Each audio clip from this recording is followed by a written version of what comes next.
بسم اللہ الرحمن الرحیم الحمد للہ رب العالمین والصلاة والسلام علی سیدنا محمد خاتم النبیین وعلی آلہ وصحبہ اجمعین۔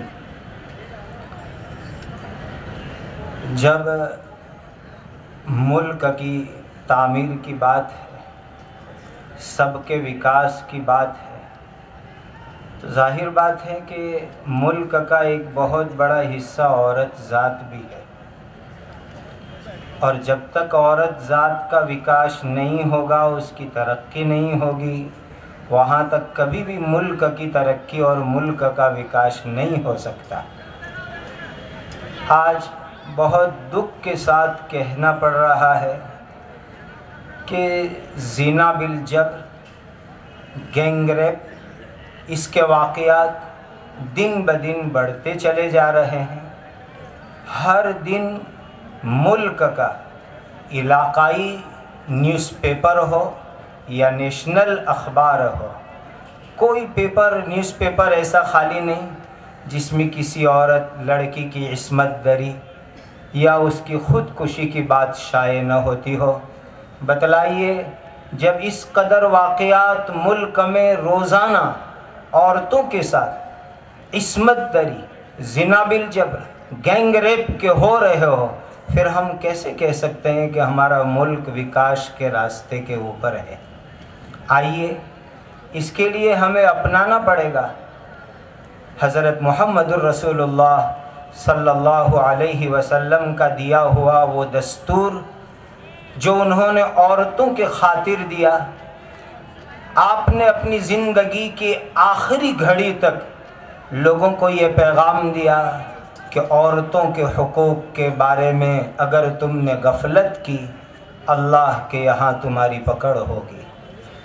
مسلمان بھائیوں، اسلام نے عورتوں کو اتنے حقوق دیے کہ میں آپ سے کہوں کہ جس دن نکاح ہوتا ہے، شادی ہوتی ہے، اس دن سے عورت کی تمام تر ذمہ داری شوہر پر آ جاتی ہے، اور اتنی ساری ذمہ داری آتی ہے کہ نکاح کے دن ہی سے عورت بے غم کہلاتی ہے، یعنی اس کے اوپر سے سارے غم ختم ہو جاتے ہیں، اور بیچارے شوہر کے اوپر تمام حقوق آ جاتے ہیں، اتنے آ جاتے ہیں کہ نکاح کے دن سے بیچارہ ہنس بن ہو کے ہنسنا بند ہو جاتا ہے۔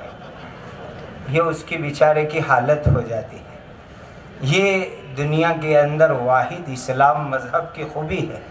میں آپ کو بتاؤں، ہم جس دین کو مانتے ہیں اور ہمارے دین کی مقدس تعلیم یہ ہے کہ ہم گرل فرینڈ کے نام پر عورتوں کے استحصال کو کسی حال کے اندر بھی جائز اور گوارا نہیں کر سکتے۔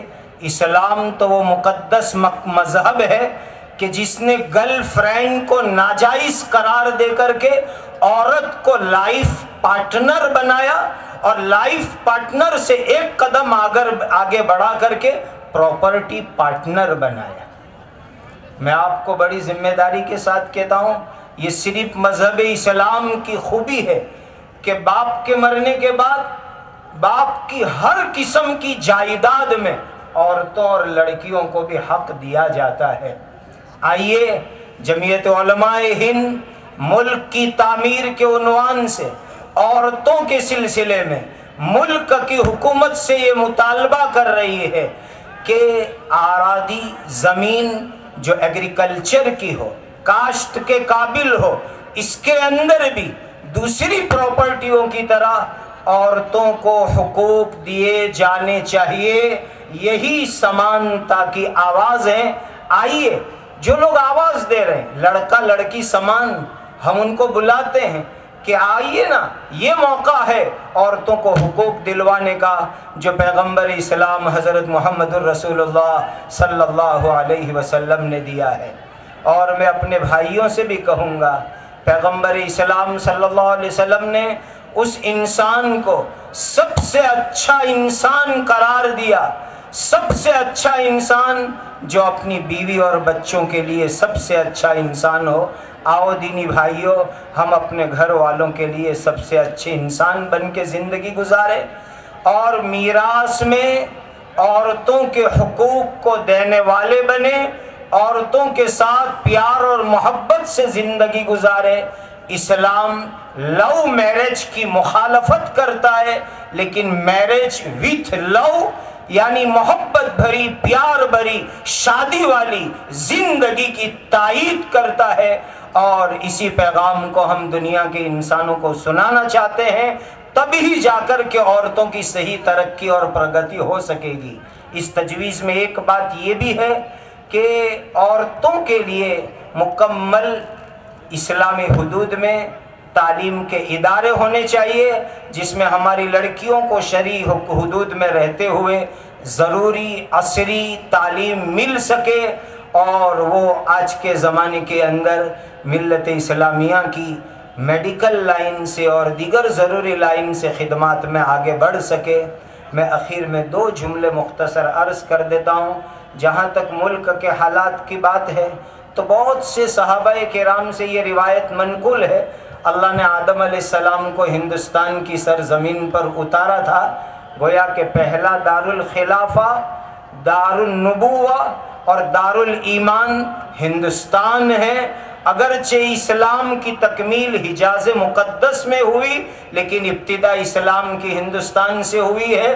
انشاءاللہ دنیا کے آخری دن تک اللہ اس ملک میں ایمان اور اسلام کو انشاءاللہ باقی فرمائیں گے۔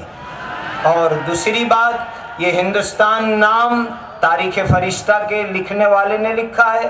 حضرت نوح علیہ السلام کے بیٹے حام، ان کے بیٹے کا نام ہند، ہند ابن حام ابن نوح، ان کے مقدس نام سے اس ملک کو نام ملا ہے۔ تو جب تک نام ہے وہاں تک مسلمانوں کا وجود انشاءاللہ ختم نہیں ہو سکتا۔ وآخر دعوانا الحمدللہ رب العالمین۔